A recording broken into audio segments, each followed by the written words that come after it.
Hola, ¿cómo están? Soy Patricia Gómez. Bienvenidos. Hoy en adelante, la Universidad Marquette llevó a cabo en abril pasado la tercera Conferencia Internacional de Estudios del Caribe, una mirada al cine, la literatura y el género.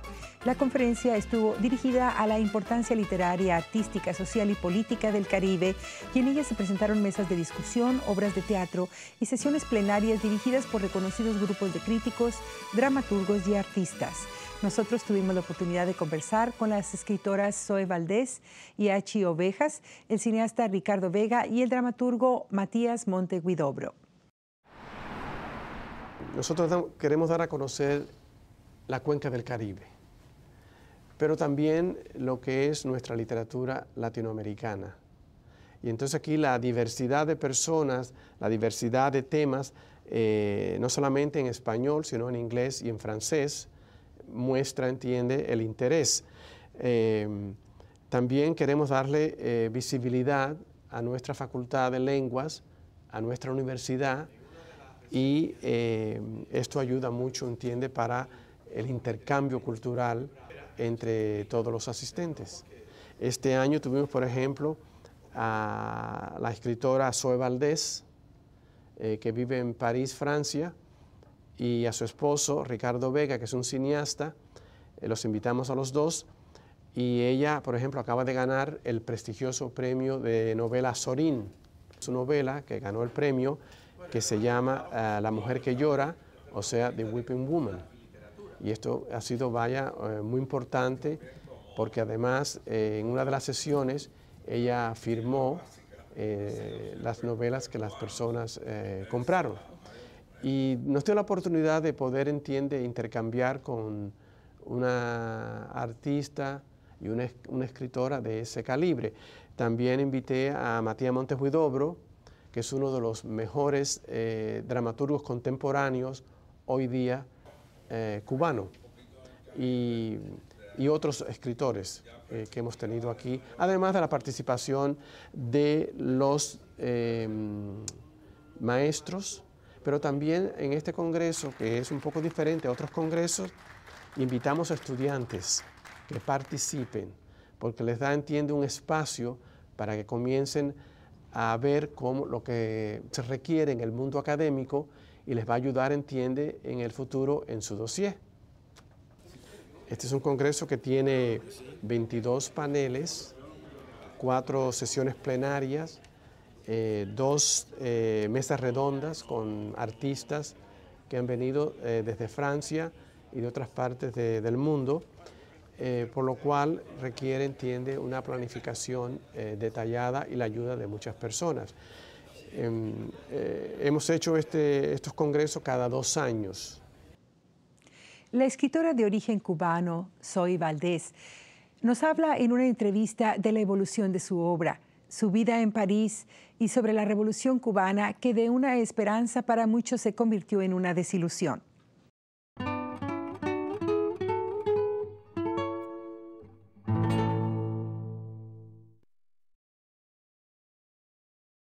Zoe, gracias por estar con nosotros en Adelante. Muchas gracias. ¿Por dónde pudiéramos empezar una entrevista con alguien como tú, que tiene un camino tan sólido y tan abundante?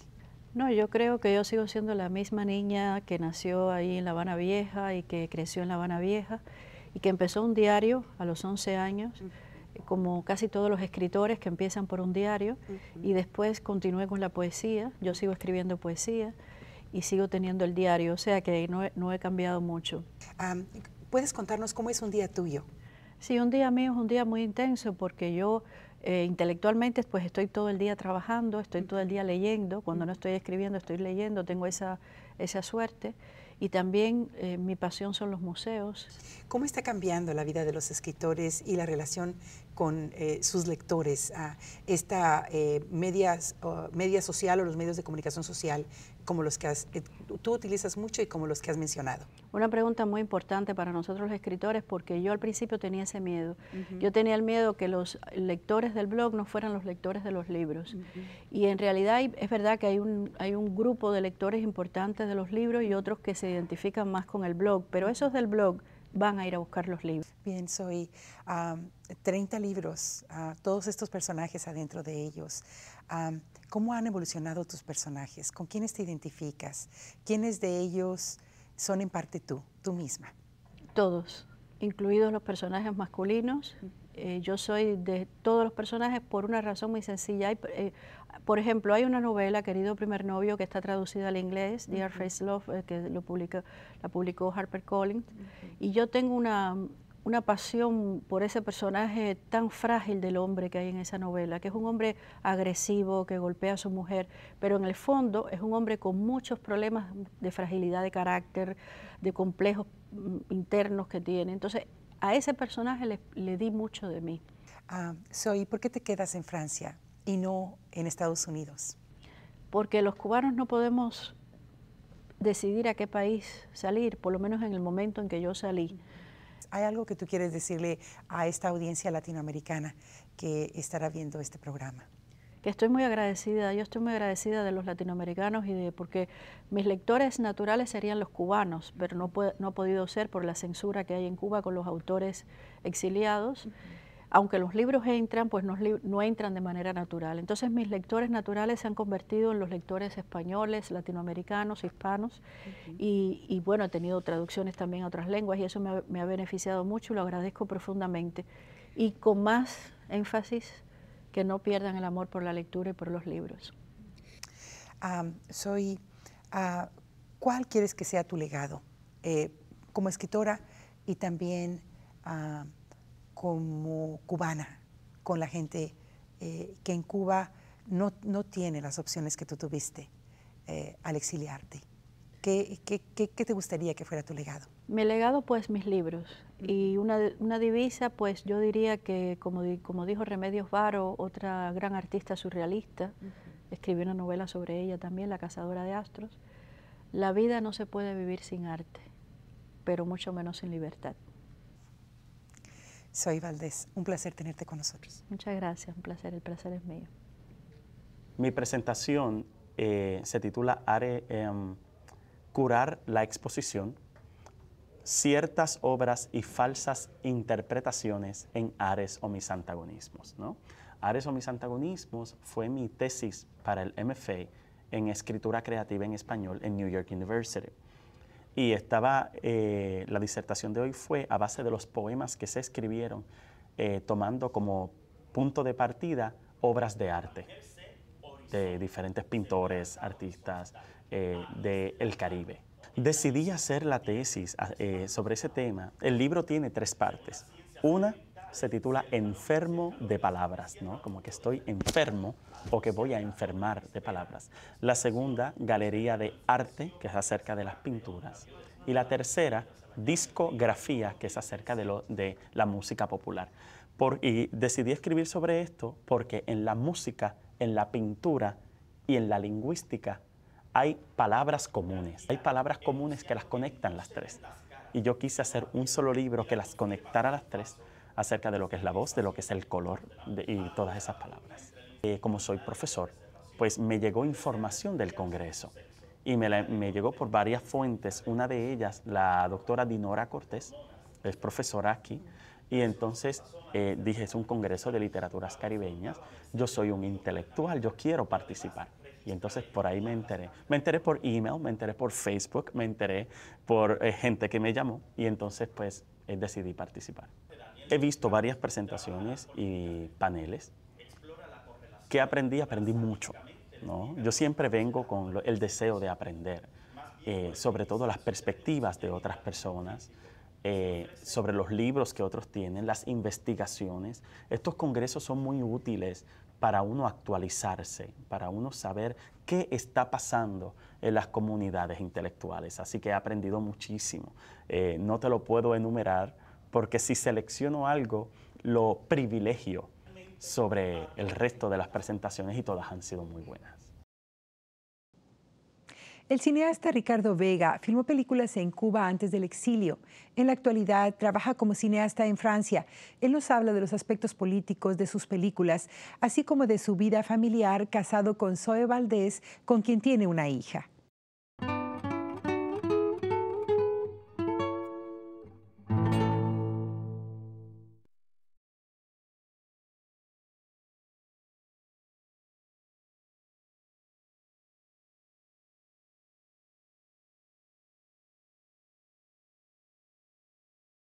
Pues es un placer No. para nosotros tenerte en el programa, Ricardo. Y queríamos preguntarte cómo ha evolucionado tus películas, ¿verdad? Y el contenido de ellas. Bueno, con mi salida de Cuba yo pienso que he logrado realmente, yo trataba en Cuba de sentirme libre y hacía como que la bota no existía, pero sí existía y la bota cuando te pisaba dolía. Te preguntaba antes de que iniciáramos esta entrevista sobre tu actualidad, qué es lo que te ocupa, y me decías que tu hija era lo que te ocupaba. Sí, Háblanos de ella. Bueno, Luna, que se llama mi hija, nuestra hija, ella tiene 20 años ahora y acaba de entrar en la Sorbona en París a estudiar cine. Qué maravilloso. Y entonces, bueno, ella filma mucho, edita ella misma en su computadora y trabaja. Ahora en este momento trabajamos mucho juntos, ¿no? Yo la ayudo mucho en el montaje, en la selección, le presto las cámaras, los Steadicam, las cosas. ¿Tienes fe en que un día van a estar de regreso? No, Se ha acabado. No tengo ninguna fe. Creciste con ello y no Sí, ves sí, cuándo sí, se acabe. No veo cuándo se acabe porque veo desde hace muchos años la dirección que ha tomado. Los militares se han quitado los uniformes, están a la cabeza de las compañías, de las corporaciones y están jugando a una apertura que en realidad no existe. Hay el título Te quiero, te llevo al cine, ¿de dónde surge? Porque es tan dulce comparado con el contenido cuando uno lo ve. Exacto, y es una historia muy, muy bonita porque el guión del tercer cuento lo hicimos entre varios amigos. Era Juan Carlos Telles, Miguel Fernández, y Juan Carlos Telles tenía una especie de propaganda que había en Francia, en la Cinemateca Francesa, para promover que la gente fuera a la Cinemateca, que el lema era ese, te quiero y te llevo al cine. ¿Hay alguno de tus trabajos, alguno de tus films que esté más cerca de tu corazón? Te quiero y te llevo al cine, porque es mi primer largometraje. ¿Qué le quisieras decir a la comunidad latinoamericana? Bueno, primero que nada, que les agradezco mucho, solamente de ya el hecho de venir a mirar me llena, y que bueno, que Cuba, hay mucha gente que tiene el sueño, por ejemplo, en Francia una vez nos dijeron, no, pero es que ustedes con todos los que vienen y todo lo que declaran y cuentan de Cuba, vienen a rompernos nuestros sueños.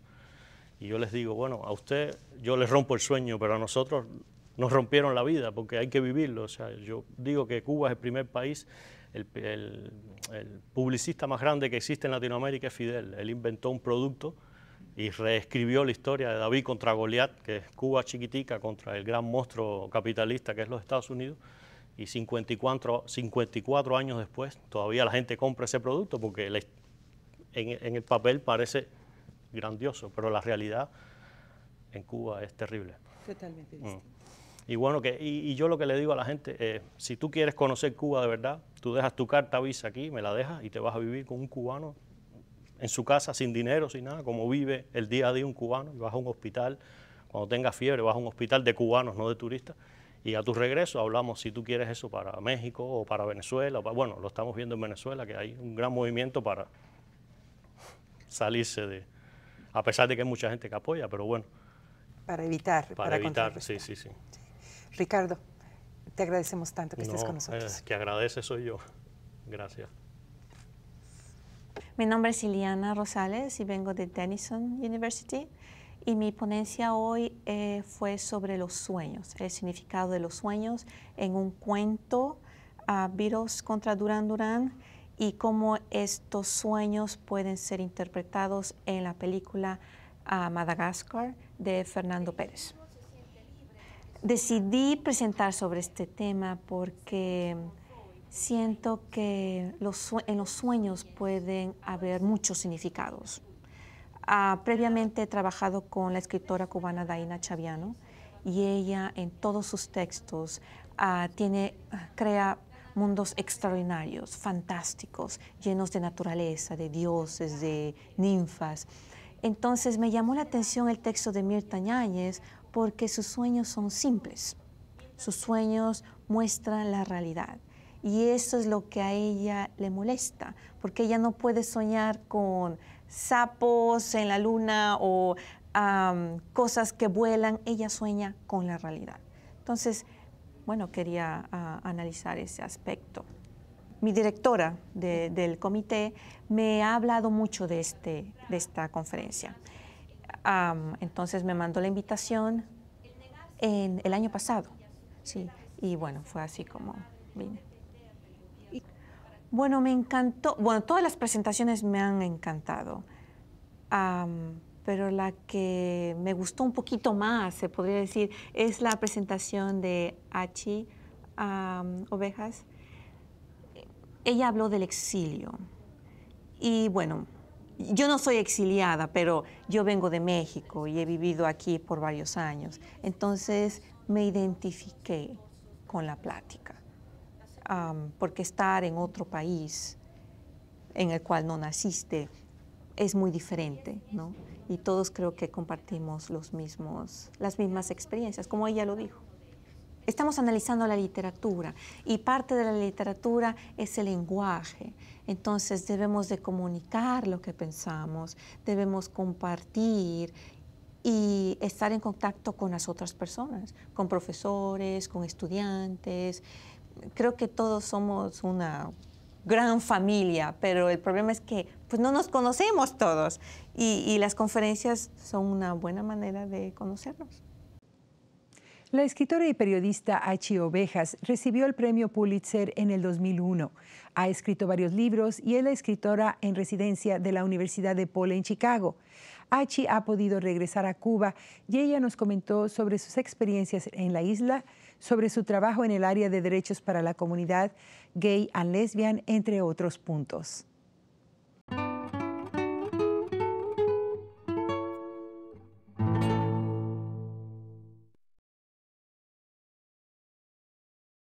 ¿Cómo haces para traducir en inmediatas palabras tus sentimientos? Para mí, que no soy una escritora, es extremadamente complicado y controversial, es una guerra dentro de mí poder traducir un sentimiento y poder escribir la palabra exacta que enlazada con otras pueda describir un sentimiento. ¿Cómo es tu proceso interno? Tú sabes que mis estudiantes hacen esta pregunta y lo que yo les digo es que lo importante es no estar consciente del proceso. Y yo creo que adquieres esa habilidad a través del tiempo, haciéndolo, forzándolo. Un día común de tu trabajo, ¿cómo lo inicias? Bueno, lo iniciamos generalmente, bueno, desde que llegó mi hijo, todo ha cambiado. Yo antes me levantaba y me ponía a trabajar desde las 7 de la mañana, inmediatamente iba a mi escritorio. Ahora no es así. Ahora esa primera hora más o menos la pasamos en la cama con Ilan. Y entonces poco a poco voy y empiezo a trabajar. Como a las 10, que para mí eso es bastante tarde ya. De tus orígenes, de tu llegada a los Estados Unidos, Achi, ¿cómo impactó tu vida? ¿Recuerdas las imágenes de cómo ocurrió? Bueno, yo tenía 6 años y medio cuando vinimos. Y nosotros fuimos una de las primeras olas de gente que viene por bote ilegalmente. Vinimos en el 63, éramos 44 personas en un pequeño barco de 28 años. ¿Tú reaccionas a las acciones políticas en lo que escribes, a las acciones políticas norteamericanas, ahorita en el aspecto de cambiar la ley de los refugiados cubanos? Sí. ¿Y cuál es tu sentimiento? ¿Cuál es tu tarea? ¿Qué es lo que tú quieres lograr cuando escribes y dices, esto está pasando en el Senado? Bueno, es como, yo creo que como es el caso con todas las personas que escriben, que lo que quieren es informar, iluminar, tratar de convencer a la gente de pensar de una manera diferente, especialmente si se cree que esa manera diferente también es una manera mejor. El lío mío con la ley del ajuste cubano es simplemente que es una ley que le da grandes beneficios, grandes privilegios a los cubanos americanos, a los cubanos recién llegados, beneficios que no se lo otorgan a nadie más. Hablas también a la comunidad LGBT. Sí. Y defiendes los derechos de la comunidad LGBT. Espero yo. ¿Qué quisieras tú comunicar al gobierno y a la comunidad, que a final de cuentas es la que influye el proceso legislativo?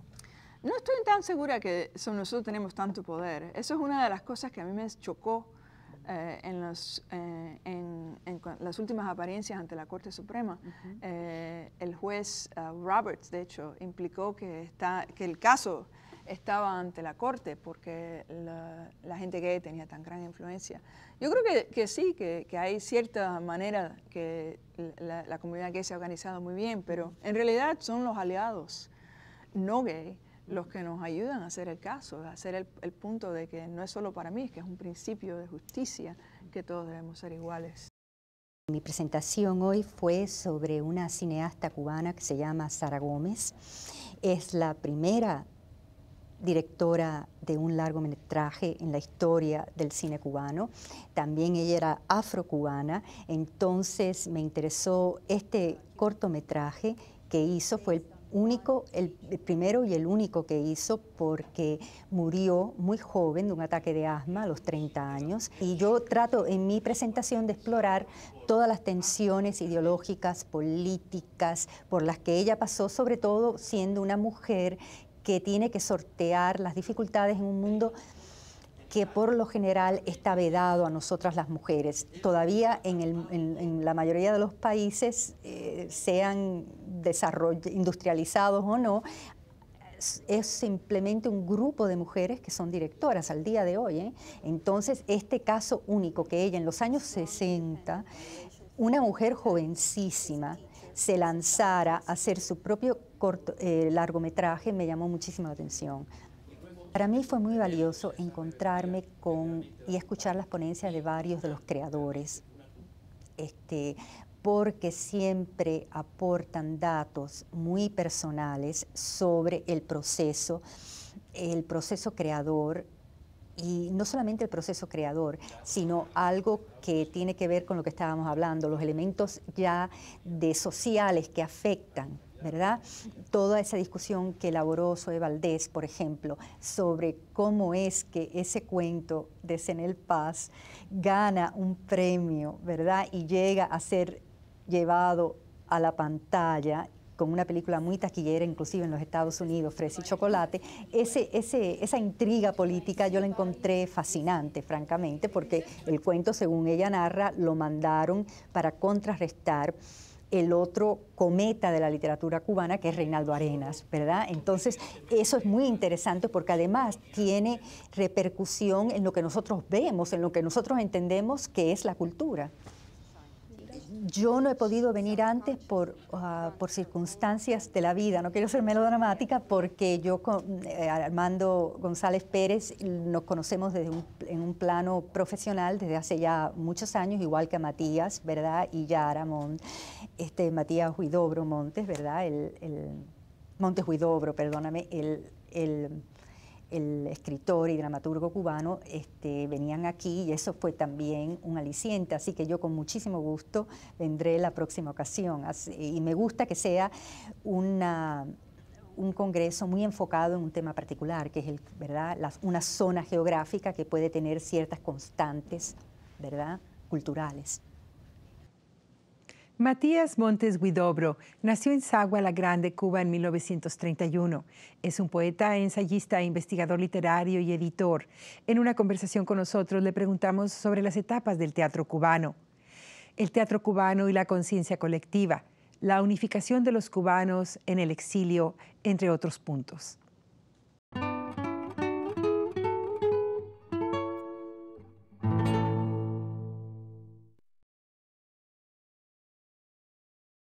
Matías Montes, es un placer muy grande darle la bienvenida a nuestro programa. Adelante. Bueno, muchas gracias por recibirme. Matías, usted ha sido un escritor ávido, un investigador ávido. ¿De qué manera podría usted resumir o visualiza usted la evolución del teatro cubano? Yo divido el teatro cubano básicamente en república, que es desde la fundación de la República en el 1902 hasta el año 1959 con la Revolución. Después viene el otro periodo de la Revolución que le sigue y finalmente el que se va formando también sólidamente en el extranjero, que es el del exilio. ¿Cuál es la contribución en general que pudiera observarse en estos dramaturgos que o se quedaron en Cuba y no pudieron salir y tienen que vivir con un dictado del contenido, o bien los dramaturgos que pudieron salir y que pudieron contribuir? Yo creo que la contribución básica parte no solo de las ideales de justicia social, parte de que el movimiento de vanguardia y el movimiento en general que se va gestando, pero no llega a manifestarse en los 50, cuando llega la revolución, todos estamos interesados en que hacer teatro con ya sea una línea realista o una línea no realista, hacer un teatro de justicia social. Matías, usted ha sido un escritor copioso, un dramaturgo copioso, que ha investigado, que ha recopilado y que ha creado su propio material. ¿Cuál le gustaría que fuera su legado? ¿Cuál es la intención última de su trabajo? La intención última de mi trabajo es Cuba. La intención, en realidad, aunque no todas mis obras plantean problemas cubanos, yo escribo para los cubanos. Matías, algo que usted quisiera decirle a nuestra audiencia y que yo no haya incluido en esta entrevista. Nosotros llegamos aquí en el 1961 y nuestro primer hogar fue a fines del 61, fue en Pensilvania, en una comunidad lo que se llama estricta, muy americana, muy americana. Estamos eternamente agradecidos a todos los beneficios de carácter intelectual, de carácter profesional que hemos recibido en este país. Pues Matías, es un honor para nosotros tenerlo en este programa. Para mí ha sido un gusto, Patricia. Y al final de un programa más de adelante, por favor déjenos saber sus comentarios en nuestro teléfono 297-7544 o escríbanos a nuestra dirección de correo electrónico en adelante@matc.edu y visítenos en nuestro sitio del internet en mptv.org y en Facebook. Sintonícenos en Milwaukee Public Television, canales 10.1 y 36.2 todos los martes a las 6:30 de la tarde y en canal 36.1 los miércoles a las 12:30 de la medianoche y los domingos a las 6 de la tarde. Y en MPTV VM 10.3 los viernes a las 6 y 6:30 de la tarde y los domingos a las 8 de la mañana. Soy Patricia Gómez, gracias por acompañarnos.